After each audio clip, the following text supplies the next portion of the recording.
সম্মানিত দর্শক শ্রোতা, আসসালামু আলাইকুম। সবাই কেমন আছেন? আশা করি সবাই ভালো আছেন। বরাবরের মতো আমি কথা বলছি কমিউনিটি প্যারামেডিক চিকিৎসক মোহাম্মদ মোস্তাফিজুর রহমান। আজকে আপনাদের সামনে যেই ওষুধটি নিয়ে বা যেই বিষয়টি নিয়ে আলোচনা করব সেটি হচ্ছে আমাদের মধ্যে হঠাৎ যদি কারো পেটে ব্যথা করে তাহলে আমরা কোন ওষুধটি সেবন করব। তাহলে জেনে নেই, চলুন সেই ওষুধগুলো কী। তবে পেট ব্যথা হওয়ার বিভিন্ন কারণ রয়েছে। যদি হঠাৎ করে পেট ব্যথা হয়, আমরা অনেক সময় ডাক্তার বা হসপিটালে যেতে লেট হয় বা যেতে পারি না দূরে হওয়ার কারণে। সেই সময় প্রাথমিকভাবে কোন ওষুধটি সেবন করব সেটি নিয়ে আলোচনা করব। এই যে আমার হাতে দেখতে পাচ্ছেন একটি ওষুধ অ্যালজিন 50, এটি টাইমোনিয়াম মিথাইল সালফেট।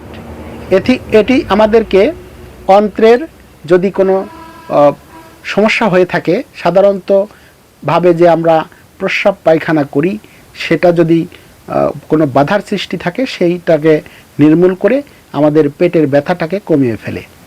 এবং এই ওষুধটির অন্যান্য এই গ্রুপের আরও অন্যান্য কোম্পানির ওষুধ রয়েছে, যেমন হেলথ কেয়ার রয়েছে ভিসেট, একমি কোম্পানির রয়েছে টিনিয়াম, কনকর্ডের রয়েছে তিস্পা, আরও অনেকগুলো ওষুধ রয়েছে। তবে সবচাইতে বেশি পরিচিত ব্র্যান্ড হচ্ছে এই গ্রুপের অ্যালজিন 50। আমরা এটি আমাদের পেটে ব্যথা হলে খেতে পারবো। তবে একটা জিনিস মনে রাখতে হবে, পেটে ব্যথা যদি হয় এবং কোষ্ঠকাঠিন্য থাকে, বিশেষ করে পায়খানা কষা হয়, পায়খানা ক্লিয়ার হয় না, এই সব কারণে যাদের পেটে ব্যথা হয় তারা আমরা এই ওষুধটা সেবন করতে পারবো।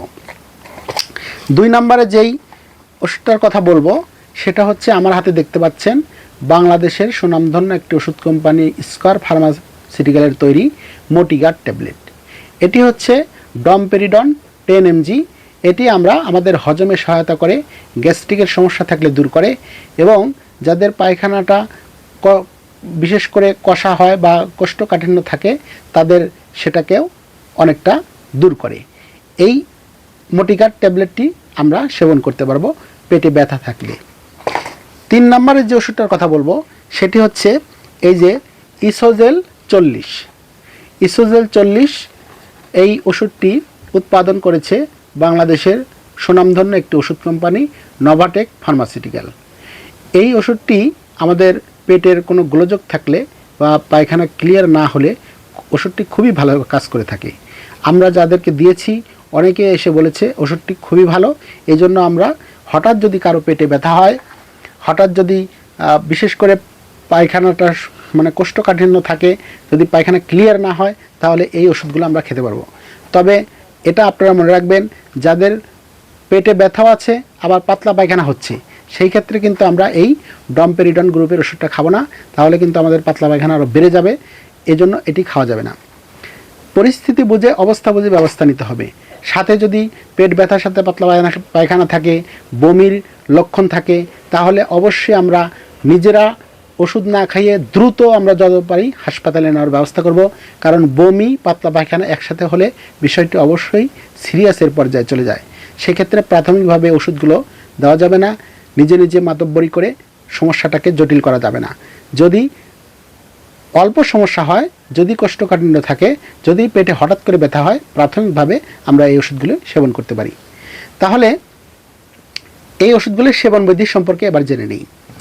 এই যে আমার হাতে যে ওষুধটি দেখতে পাচ্ছেন অ্যালজিন ট্যাবলেট, এটি পেটে ব্যথার ধরন অনুসারে প্রয়োজনে কোনো কোনো ডক্টররা 2টি করে 3 বেলাও লিখে থাকেন। আবার অল্প সমস্যা হলে 1টি করে 3 বেলা খাওয়া যায়। তবে এটার আবার সিরাপ রয়েছে, এই মোটিগার্ড ট্যাবলেটেরও সিরাপ রয়েছে। এই বাচ্চাদের ক্ষেত্রে, শিশুদের ক্ষেত্রে ডোজগুলো আলাদা। ওই বিষয়ে আলোচনা করতে গেলে আমাদের ভিডিও অনেক বড় হয়ে যাবে। এটি সাধারণত 12 বছর বা যারা প্রাপ্তবয়স্ক 12 বছর 18 বছর ঊর্ধ্বে তাদের জন্য এই ওষুধগুলি সেবনবিধি বলছি। এই মোটিগার্ড ট্যাবলেটটি দৈনিক 1টি করে 3 বেলা খাওয়ার পূর্বে খাবো এবং এই যে ইসোজেল 40 সকালে 1টি রাতে 1টি খাওয়ার পূর্বে খাবো। এটি ইসোমিপ্রাজল গ্রুপের একটি ভালো ঔষধ। এটি সকালে একটি, রাতে একটি, খাবার পূর্বে এবং এই ডমপেরিডন 3 বেলায় খাবারের পূর্বে আমরা সেবন করব। আর অ্যালজিন ট্যাবলেটটি দেখতে পাচ্ছি, এটি ব্যথার ধরন অনুসারে, প্রয়োজন অনুসারে 3 বেলায় 2টি করে অথবা 1টি করে খাবারের পর গ্রহণ করব। সম্মানিত ভিউয়ার্স, আমরা বিভিন্ন সময় বিভিন্ন ওষুধের রিভিউ নিয়ে প্রাথমিক চিকিৎসার যে ওষুধগুলো আছে সেগুলোর সম্পর্কে আপনাদের ধারণা দেওয়ার জন্য বিভিন্ন ভিডিও নিয়ে আসি। আপনাদের সহযোগিতা একান্ত কাম্য।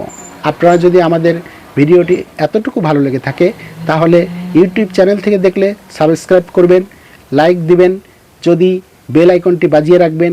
যদি ফেসবুক পেজ থেকে দেখে থাকেন তাহলে ফলো করে, শেয়ার করে, লাইক করে বন্ধুদের মাঝে ছড়িয়ে দেবেন। সবাই ভালো থাকুন, সুস্থ থাকুন। আল্লাহ হাফেজ। আসসালামু আলাইকুম।